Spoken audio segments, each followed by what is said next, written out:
Praise the lord. దేవుని యొక్క శక్తి కలిగిన నామానికి స్తోత్రం కలుగునుగాక.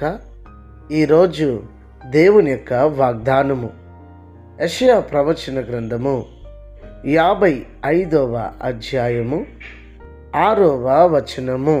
యెహోవా మీకు దొరుకు కాలము అందు ఆయన్ని వెతుకుడి, ఆయన సమీపములో ఉండగా ఆయనను వేడుకొండి అని ఇక్కడ రాయబడి ఉంటున్నది.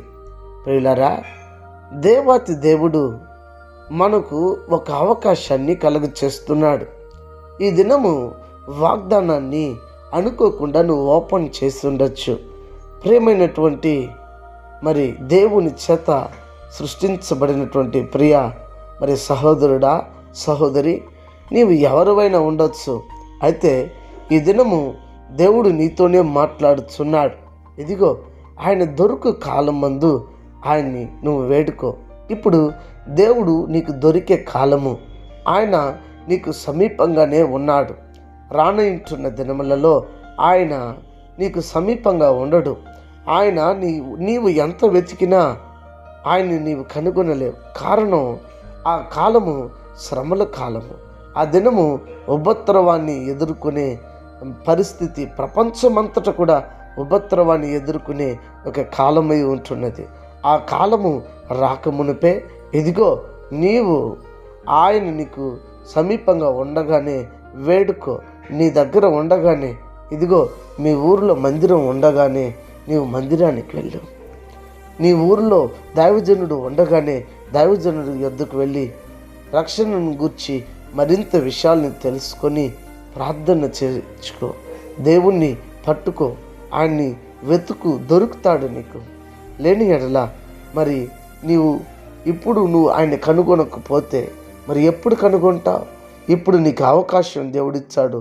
అవకాశాన్ని నువ్వు ఉపయోగించుకోవాలి, పోగొట్టుకోవద్దు అన్న విషయాన్ని ప్రభు పక్షాన ఒక దైవజనుడిగా, ఒక సహోదరుడుగా నీకు నేను తెలియచేయచ్చు ఉన్నాను. ఆయన దొరుకు కాలం మందు ఆయన్ని పట్టుకో. ఓ క్రైస్తవులారా, మీరు కూడా గమనించండి. ఆయన నీకు దొరుకు కాలంను వెతకండి. ఇప్పుడు ఆయన మీకు సమీపంగా ఉన్నాడు. వెతకండి, ఆరాధన చేయండి, స్తుతించండి, దేవుని కోసం సాక్షులుగా బ్రతకండి. ఆయన కోసం ఆయన్ని మీరు వేడుకుంటే మీ మనవిని వింటాడు ఆయన.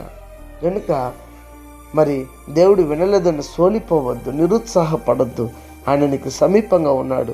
నీ ప్రతి బాధలోను, ప్రతి వ్యాధిలోను, ప్రతి కష్టంలోనూ ఆయన నీకు సమీపంగా ఉన్నాడు. చూడటం లేదనుకోవద్దు, సమస్తాన్ని చూస్తున్నాడు. కనుక గమనించి నిన్ను చూచుచున్న దేవునికి కృతజ్ఞత హృదయం కలిగి ప్రార్థన చేద్దామా? ప్రార్థన. పరిశుద్ధుడా, శ్రేష్టమగు నామమునకై వందనాలు. ఈ దినము వాగ్దానం చేత మాతో మాట్లాడారు. స్తోత్రం. మీరు మాకు సమీపంగా ఉన్నారు, అది మేము గుర్తెరగకే ఉన్నాం. ఈ దినము వాక్యము ద్వారా మరొకసారి మాకు గుర్తు చేయించారు. అందులకే స్తోత్రం. మీ వాగ్దానాన్ని మా జీవితంలో ఫలింపచేయండి, ఆశీర్వదించండి, దీవించండి. అనారోగ్యం చేత ఉన్న వారికి ఆరోగ్యాన్ని ఇవ్వండి. ఆర్థిక ఇబ్బందులో ఉన్న వారికి విడుదల దయచేయండి. రక్షణ లేని వారికి రక్షణ ఇచ్చి ప్రతి వారిని రాకడ కోసం సిద్ధపరచమని క్రీస్తు పేరట ఈ ప్రార్థన సమర్పించి అడిగి వేడుకొని ఉన్నాము తండ్రి. ఆమెన్. God bless you. దేవుడు మిమ్మల్ని దీవించి ఆశీర్వదించునుగాక. ఆమెన్.